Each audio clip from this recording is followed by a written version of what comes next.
بسم اللہ الرحمن الرحیم۔ السلام علیکم، میں doctor Abdul Rafay Sirajia clinic and trust کی طرف سے آپ کی خدمت میں دوبارہ حاضر ہوں۔ پچھلے دو جو ہمارے ویڈیوز ہیں اس میں ہم نے آپ کو درد شقیقہ یا سر کا درد جو ہے اس کے بارے میں بتایا ہے کہ اس کی کیا علامتیں ہوتی ہیں اور کیا کیا چیزیں ہیں جس سے وہ مسائل پیدا ہوتے ہیں بار بار۔ تو پچھلی ویڈیو کو ضرور دیکھ لیں تاکہ آپ کو پتہ لگے کہ آپ نے پرہیز کیا کرنا ہے۔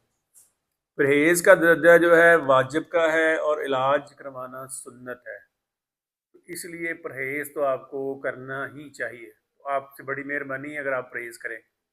اب ہم بات کریں گے ٹریٹمنٹ کی۔ میگرین کی ٹریٹمنٹ جو ہے اس پہ دو پہلو ہیں۔ ایک تو جیسے یہ پرہیز وغیرہ ہے، یہ اپنی جگہ پہ ایک الگ بات ہے۔ تو دوائیاں کھانے والی ہیں وہ دو طرح کی ہیں۔ ایک تو یہ ہے کہ جب مریض کو اٹیک آ جائے درد کا تو اس نے کیا دوائیاں کھانی ہیں، اور دوسرا اس کا پہلو یہ ہے کہ دوبارہ اٹیک نہ آئے تو کون سی دوائیاں کھانی چاہیے۔ اس میں عرض یہ ہے کہ میگرین کے بہت سارے پیشنٹ جو ہیں ان کو صرف پیناڈول کی دو گولیاں جسے اسیٹامینوفن کہتے ہیں وہ کافی ہوتی ہیں بعض دفعہ، لیکن بعض دفعہ زیادہ دوائی بھی کھانی پڑ سکتی ہے۔ بعض لوگ ڈسپرین کھاتے ہیں، بعض کو بروفن جو گولی ہے ہمارے وہاں بڑی مشہور آئبوپروفن جسے کہتے ہیں، یہ اکثر یہ گولیاں جو یہ والی ہیں اس طرح کی، اس سے مریض کا درد کا اٹیک چلا جاتا ہے، مریض بہتر ہو جاتا ہے۔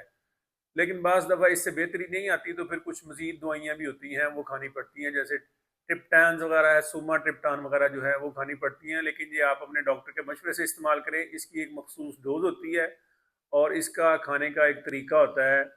تو اس کے علاوہ اگر نہ فرق پڑے تو ارگوٹامین وغیرہ ہوتے ہیں۔ اس میں سے کچھ دوائیاں کھانے والی ہوتی ہیں، کچھ انجیکشن بھی ہوتے ہیں، جیسے سوما ٹرپٹان کے تینوں ہی صورتیں ہیں، اس کی گولی کھانے والی بھی ہے، اس کا انجیکشن بھی ہے اور اس کا نیزل سپرے بھی ہے۔ تو بعض نیزل سپرے ہوتے ہیں، تو اس طرح کی معاملات ہیں اس میں۔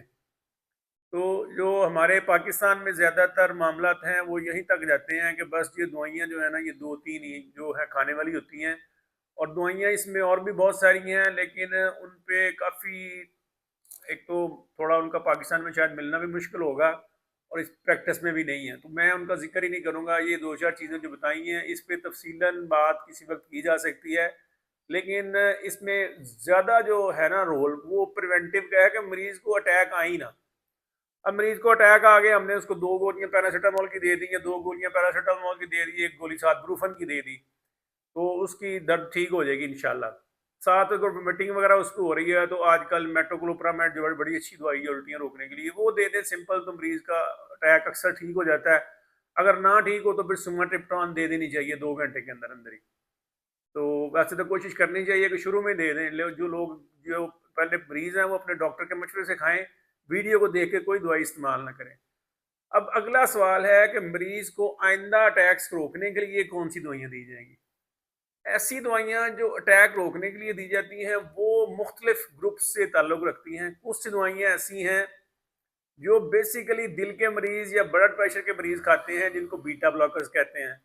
اور اگر ہم یا میں آپ کو کسی درد شقیقہ کے مریض کو وہ گولی لکھ دوں گا تو اسٹور والا اس کو بتائے گا کہ یہ ڈاکٹر تو جاہل ہے، یہ تو دل کی دوائی ہے جو اس کو لکھ کے دے دی ہے۔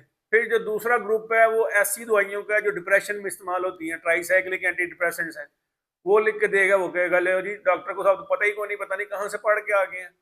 یہ ٹرائی سائیکلک اینٹی ڈپریسنٹ اس کے اٹیکس کو روک سکتی ہیں کہ بار بار اٹیک نہ ہو۔ تو آپ نے اپنے ڈاکٹر سے مشورہ کرنا ہے کہ آپ کو اس میں کون سی دوائی سوٹ کرے گی کہ آپ کو بعد میں اٹیک نہ آئے۔ تیسرا، اس میں جو لوگ مرگی کی دوائیاں کھاتے ہیں نا، اینٹی کنولسنٹس جو ہوتے ہیں وہ بھی اس میں استعمال ہوتے ہیں۔ اینٹی کنولسنٹس بھی اس میں استعمال ہوتے ہیں کہ مریض کو بار بار جو ہے نا وہ اٹیک نہ آئے۔ اور ایک اور کلاس آف ڈرگ ہے جس کو CGRP انہبیٹرز کہتے ہیں، وہ بھی اس میں استعمال ہوتے ہیں۔ یہ ٹریٹمنٹ میں استعمال ہوتے ہیں اور پریونٹیو میں بھی استعمال ہوتے ہیں۔ تو یہ اس میں معاملات ہیں۔ اس کے علاوہ اور یہ ادرک وغیرہ سے بھی فائدے ہو جاتے ہیں، اور جو پرہیز ہے نا وہی اصل چیز ہے۔ پیشنٹ خود ریکگنائز کرے کہ اس کو کن چیزوں سے زیادہ مسائل ہوتے ہیں، ان سے بچے۔ اپنی سلیپ سٹریس کو کم کرے، سلیپ کو بہتر رکھے، سلیپ کی ٹائمنگ بہتر رکھے، ہلکی پھلکی ایکسرسائز کرے۔ اگر زیادہ ایکسرسائز کرنے سے بھی میگرین کے اٹیک آ سکتے ہیں تو ان سے بچتا رہے۔ مناسب یعنی کہ شیڈیولڈ لائف تھوڑی سی گزارنی پڑے گی، خاص طور پہ ان لوگوں کو جن کو بہت زیادہ مسئلہ ہے۔ اس کے علاوہ اور بھی چیزیں ہیں جیسے یہ آکوپنکچر وغیرہ، مراقبہ اور یہ میڈیٹیشن جسے کہتے ہیں، یہ بھی ریسرچ بیس چیزیں ہیں، ان سے بھی بعض لوگوں کو فائدہ ہو جاتا ہے۔ تو بس اس میں یہی ہے کہ اپنی جو ٹریٹمنٹ ہے نا، اس کو میگرین اگر آپ کا ڈائگنوز کر لیا کسی نے، ویسے تو یہ پیشنٹ اس طرح کے ہوتے ہیں، ان کو نیورولوجسٹ کو دکھانا چاہیے۔ ہمارے پاکستان میں ایک بہت بڑا مسئلہ ہے کہ جتنے نیورولوجی کے کیس ہوتے ہیں نا، وہ اکثر نیورو سرجن دیکھ رہے ہوتے ہیں۔ ہمارے یہاں یہ سمجھا تھا کہ نیورو سرجن ڈاکٹر بہت بڑا ہوتا ہے، حالانکہ نیورو سرجن کو تقریباً 90% کیس جو ہے نا نیورولوجسٹ نے ریفر کرنے ہوتے ہیں، وہ کیس جن کی سرجری کی ضرورت ہوتی ہے۔ نیورو سرجن کا کام سرجری کرنا ہوتا ہے، لیکن یہاں ہم دیکھتے ہیں کہ نیورولوجی کے بھی مریض نیورو سرجن دیکھ رہا ہوتا ہے اور سیکیٹری کا بھی دیکھ رہا ہوتا ہے، حالانکہ بالکل اس کی فیلڈ نہیں ہے اور یہ انصاف کے خلاف ہے۔ اللہ تعالیٰ آپ کو شفا دے۔ بہت شکریہ۔ السلام علیکم۔